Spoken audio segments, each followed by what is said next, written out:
I'm Caroline Dowd-Higgins. Thank you for listening to Your Working Life, my podcast series featuring thought leaders in the career and personal growth arena. You spend a significant portion of your life at work, so I'm on a mission to provide you with tools, inspiration, and resources so you can enjoy your career and love your life. And I am delighted to welcome a very special guest, a friend and a colleague, Jennifer Kahnweiler. Welcome to the show. Oh, I'm thrilled to be here. I am so glad to be crossing your professional path. You and I have had many an opportunity to connect, but it's such a joy, and I especially love your work. And I want to tell our audience, Jennifer, you've got some exciting things happening, but you are a global speaker, a best-selling author, and a thought leader who helps introverts lead with quiet confidence. Your best-selling books, The Introverted Leader, Building on Your Quiet Strength, and Quiet Influence, The Introvert's Guide to Making a Difference, have sold over 60,000 copies, and they've been translated into 14 languages. And your new book is The Genius of Opposites, How Introverts and Extroverts Create Extraordinary Results Together. So I'm in, my dear. Let's chat. Yes, let's do. What was the genesis of the new book, The Genius of Opposites? Well, Caroline, as you know, and as you just shared, introverts are my people. I call myself, or I've been called, the champion of introverts. And I try to listen to the people that I'm working with and speaking to. And many of those individuals came to me and said that, Jennifer, there's somebody missing here in these talks that we're having, and we need to get the extroverts in the room. And I kind of thought about that. I kept hearing that come up, Caroline, time and time again. And so I thought, you know what, it's time now, after we've sort of gotten the word out there that introverts rock, that there's the rise of the introverts, we need to understand how to work with the other half, with extroverts, with people who get their energy from outside and who tend to have a different sensibility than the introverts. And I also found that in the response to my previous work in the books that I have, The Introverted Leader and Quiet Influence, that many of the buyers of the books were actually extroverts because they were trying to find out and figure out their introverted teammates. Yes, and I fall into that category because I am an extrovert, and I was so thrilled to get your books as resources, and I've heard you speak many times, and I've sent people to your books and to your talks because I believe the extroverts can learn so much about collaborating and leading and listening to our introverted colleagues. So as an extrovert, I thank you.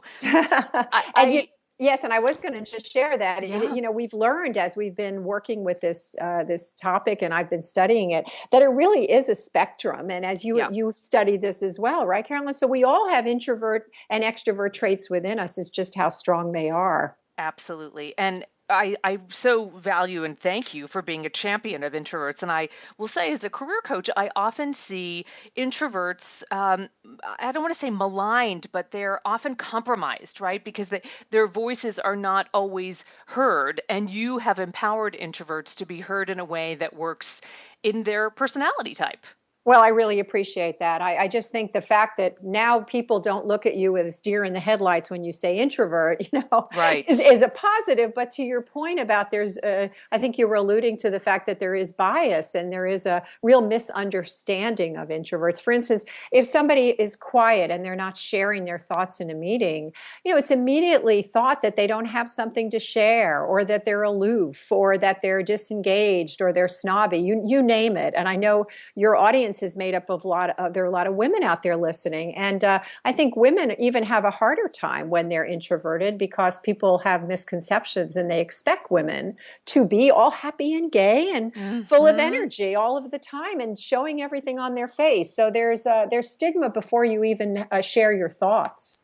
And that's what I love. You're busting the myths, as it were, right? And empowering the introverts and the champions that are helping them. And also in this new book, helping them work together with the extroverts. So tell me about that. So what are some of the reasons that these introvert-extrovert partnerships break down? Well, that's a great question. I mean, I think there's a number of reasons. One of the things that we try to do when we're working with an opposite, and what I did, by the way, Caroline, is I studied and interviewed 40 pairs of introverts and extroverts, people who identified themselves like that, who were in a number of different fields. And I also brought this, my own experience and my own learning through my work in consulting. And a couple of the things that came up time and time again is that we try, number one, we try to change each other. Go Mm. figure, huh? Anybody who's married or in a relationship out there probably can Right, relate to that one, right. right? And we just don't get it that if you try to change someone else, it just doesn't work. And so it's a lot about acceptance. That's one thing that we lose sight of. And the second thing is that the partnerships, when they break down, they tend to lose sight of their shared vision. What are they aiming for?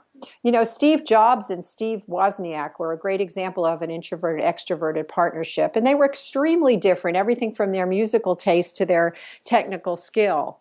But, however, they had the shared vision to create and develop a different type of computer, and hence the Apple computer was born. So Right. keeping your eye on the ball is really key. But a lot of times partnerships will break down because they get caught up in their differences. And then the third thing is really and this is something you probably deal with in your career counseling. We tend to avoid conflict. I mean, I Mm. think that's Yeah. yeah, right. A lot of us do, introverts and extroverts. You would think the extroverts, oh, they bring it up. Well, yes, they do, but it's not always in the most productive way. And introverts will tend to go inside and stew about things. And before you know it, you have a major conflict when it could have just been something that was a minor disagreement that you could have talked through. So those were the three things that came up time and time again. So you mentioned the Steve Jobs and the Wozniak partnership as a classic I and E, introvert and extroverted partner, if you will, in the business relationship. What are some other well-known IE partners that might be recognizable to the audience? Well, you know, somebody who sadly has been in the news because of the loss of her husband, but Sheryl Sandberg, Yes, such a yes. tragic, tragic story. But Sandberg is, we all know her as the COO of Facebook. She also, of course, is the originator of Lean In and the Hmm. whole movement in that arena, which has been phenomenal. But Sheryl and Mark Zuckerberg are very close. He's, of course, the CEO of Facebook. And there's many depictions of the two of them really working closely together, but she's really the one that helps him in terms of navigating and maneuvering through his people relationships. And he's the one who helps her with strategies around the company and other areas. So they sort of really balance each other in that regard. And certainly they've created tremendous results. And then in the past, you know, famous people like the Wright brothers. Yeah. Certainly ones. When I was researching the book, I looked at a lot of videos because people don't always say, you know, I'm an introvert, I'm an extrovert, but I look, Right. right? We look for signs. And one of the most entertaining series of videos that I looked at was with two film critics that a number of your audience, many people in your audience might remember, and that's Siskel and Ebert. Yes, of They were course. right. They were dueling film critics in Chicago from rival newspapers, hated each other for many years, actually. But yet they had a common love of the movies and, more importantly, putting on the most entertaining and best show that they could for their audience. So they kept that goal in mind. And sadly, they both passed away. But towards the end of their years together, they really were very close as friends. So that was another example. And, you know, there's just so many others. Another one I was thinking of today and completely had forgotten about was Serena and Venus Williams on the tennis court, you know? Yes, of Right? course. Venus is the more quiet one, and Serena's more out there in her fashion and just being a more of the extroverted type. And yet, look how successful they've been as well. Well, and the added layers of being siblings, right? So, Exactly. Yeah, we got that one too. We got that one too. I did interview. It's funny. I interviewed a few family members, spouses who were who had some successful partnerships and ones that weren't going so well. And it usually had to do with a lot of conflict around, you know, not talking about things and one taking more control than the other. So yeah, you get that extra family dynamic that can create some a real interesting recipe for either positive things or disaster. absolutely. Well, let's focus on success. And I know you really talk about 5 success factors in the book, and I would love it if you would unpack those for me. Oh, well, thank you. But you know, you probably remember, Caroline, that I like to have models in my book. So each Hmm.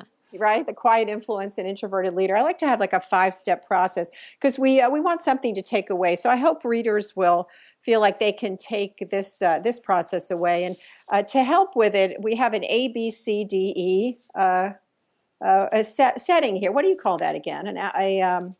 You're my language person. ABCDE. It's anyway. So A is for, it's called. yeah, There's a it's not an acronym. You stumped me for a second. It'll come to me because I know what you're saying. So it's I let's think think it's on that, an Jennifer. acronym. I think it is an We'll acronym. I get think it. it may be. Yes, I think it is. So A is for alien, accept the alien. You can't, so that's the first thing that you want to do. That's a recipe, really positive element that you can employ. And Hmm. that relates to what we were talking about in terms of you can't change your opposite, but you can Yeah, understand them. So once you're able to accept the fact that you can understand them, you're in for so much less stress. right. You know, that whole stressful part, it's spending all the energy we have going home and talking about that teammate that's driving us crazy. Well, the things that drive you crazy also can make magic together. And then the second thing is B, bring on the battles. And in Mm. that case, you see disagreement as necessary related to the conflict issue. And you arrive at better outcomes because you challenge each other to come up with better solutions together than you would have alone. So when, that's what, when we think about conflicts, a lot of times that's what occurs. You don't get great ideas. And you think about the terrific artists, two of the folks I studied, Van Gogh, the Hmm. brothers, Vincent and Theodore, were very different in temperament. Yet one was the business guy and one was the One artist. was the And artist. Yeah. right, and Vincent was the brooding artist. And they had an incredible amount of conflict, but yet came out on top. C was cast the character. No, so it's very important to know each person's role in the scenario and cast them so that you bring out your opposite's best. That's really about picking the right role. And the other thing I found with that success factor was that opposites share the credit, Caroline. No matter what role they take, they don't grandstand. When they do that, it usually is not effective at all when one person tries to take all the credit. And then D is the fourth one, and that's destroy the dislike. And that's Mm. about when you respect each other and you act like friends, you can talk openly and you can have fun. You don't have to be best friends, but you're friends at work or you're friends during the project, and there's different levels of friendship. But you end up sometimes, as I mentioned with Siskel and Ebert, actually becoming friends, Yes, right. The fringe right? benefit, right? I Right. especially like bring out your opposites best. I think that's such a good life characteristic. And what I love about your books, Jennifer, you give very practical, implementable advice and wisdom that we can put into action. So thank you Well, for that. well, you're very welcome. And Caroline, I write about what I want to learn. I think all of us authors do that, right? Yes, So, absolutely. and it always frustrates me when I read a book and it's even though it's very well written, but I don't really have any actionable takeaways. And so I really kind of go on the other end of it and really try to share practical tools. Each one of the chapters has steps that you can take, questions to ask yourself, and it's very implementable. You could read it on a plane and get off the plane and start using it. Exactly. That's And my goal. any more, that's really what we need in any kind of resource books. Give it to me fast, give it to me straight, and I need to be able to get off this plane and put it into action. And So, use it. well done. I'm always exactly, and I'm always impressed when people will say that to me. It's like I used it. I was like, great, that's what I want.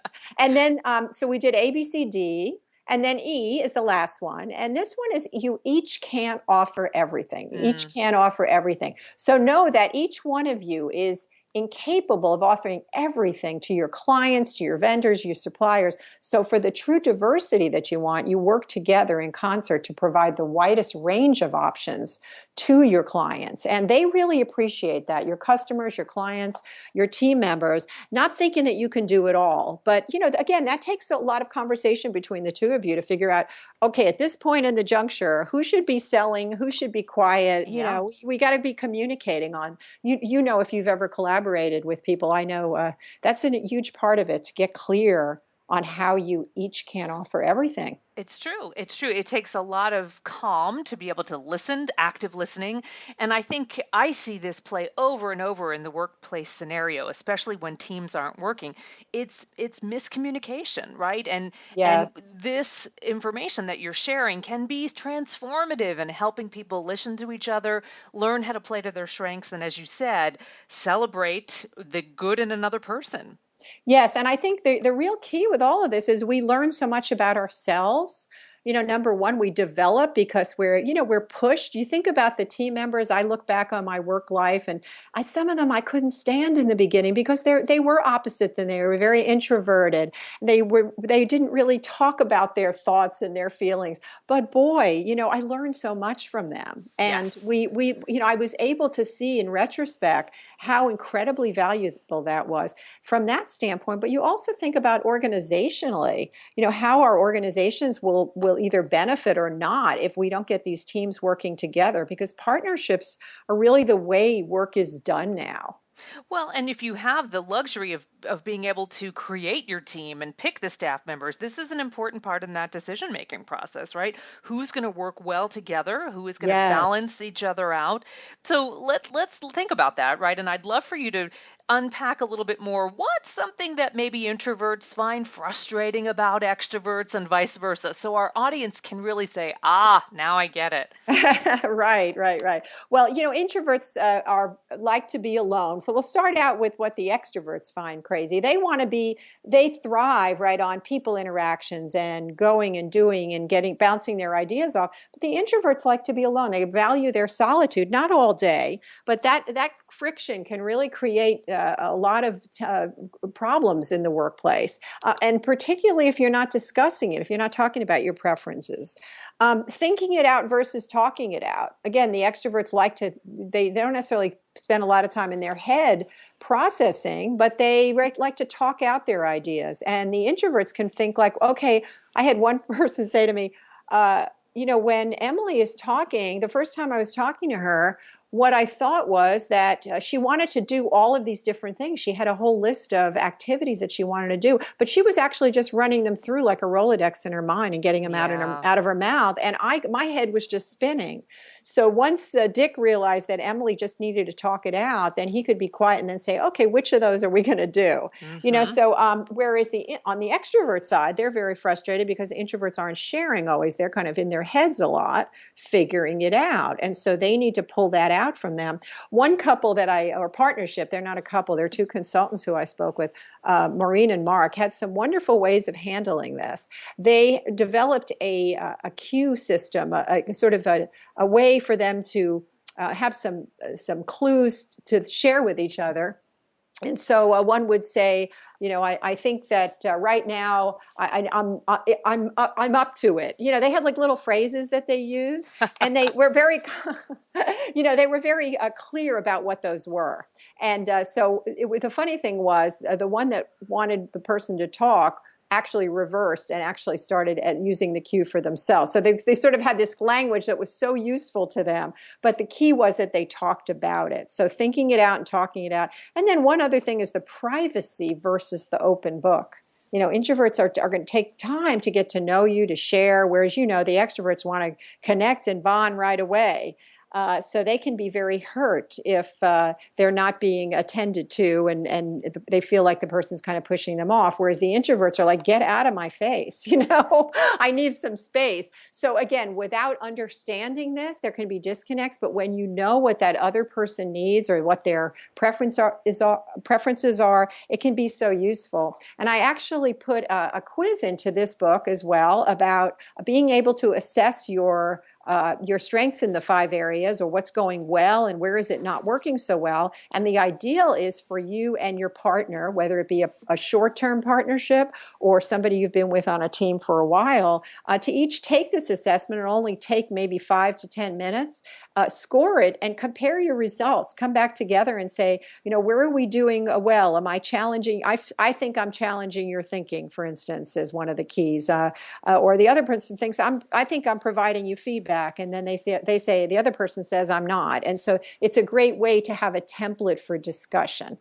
So, Jennifer, it seems logical that like minded people, or perhaps like personality typed people, introverts or extroverts, would enjoy working with their similar type. So, why is it important that we seek out opportunities to work with our opposite personality type?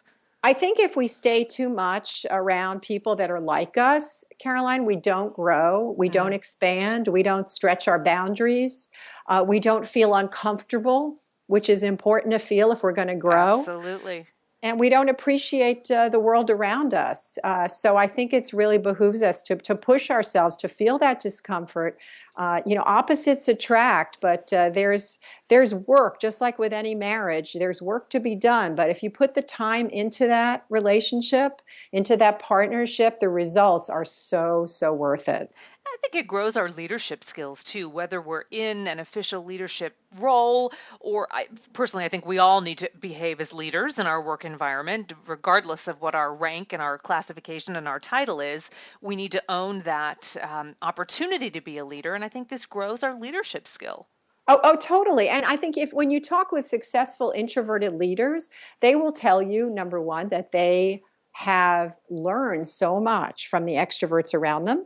And then when you talk with extroverts who are leaders, they will say that they become better leaders when they surround themselves with introverts and adopt some of those qualities. Because really, to be a full functioning leader, we need all of those strengths. We need to be able to listen. We need to be able to take our time, to be patient and calm. All of those are wonderful qualities, as well as having energy, connecting with people, some of the extroverted qualities. So boy, what a powerful leader when we can tap into all of the strengths, the full spectrum of our personal strengths. Wow, it's And exciting. it is exciting. Is it Yeah. essential to become friends with their opposite, or can you just be work acquaintances? What's your thought on that? Well, that's a great question, because when I talk with people, I found it showed every permutation, those friendships, Yes. from being just sort of acquaintances to becoming really close friends. But I think the point is, you can't, like I say in the chapter, destroy the dislike. You can't hate each other. You can't spend energy about like really, Right. complaining about that person in your head or outwardly. You have to respect them. I mean, that's really the key. That's the key. And so, not forcing the friendship, but it can be a work friendship and be very effective. Haven't you found that that's the case with you? Absolutely. And I think there's a collegiality that is also a shade of gray in the friendship spectrum too, and that's a wonderful thing, right? To be that working friends. But part of it too is just being amenable and enjoying each other's company on the job because we spend a lot of time at work.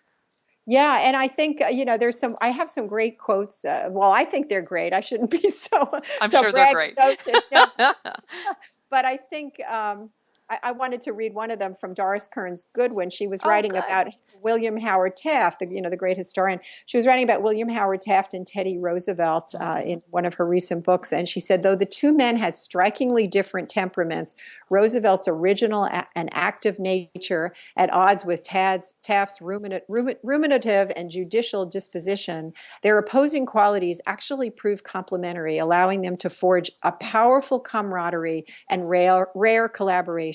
Very So nice. that's just another great example of how we can make this work. It certainly is. So let me ask, what's your number one piece of advice for these opposites? Keep your eye on the results. Ah, okay. Good. Good. Excellent, excellent. The genius of opposites.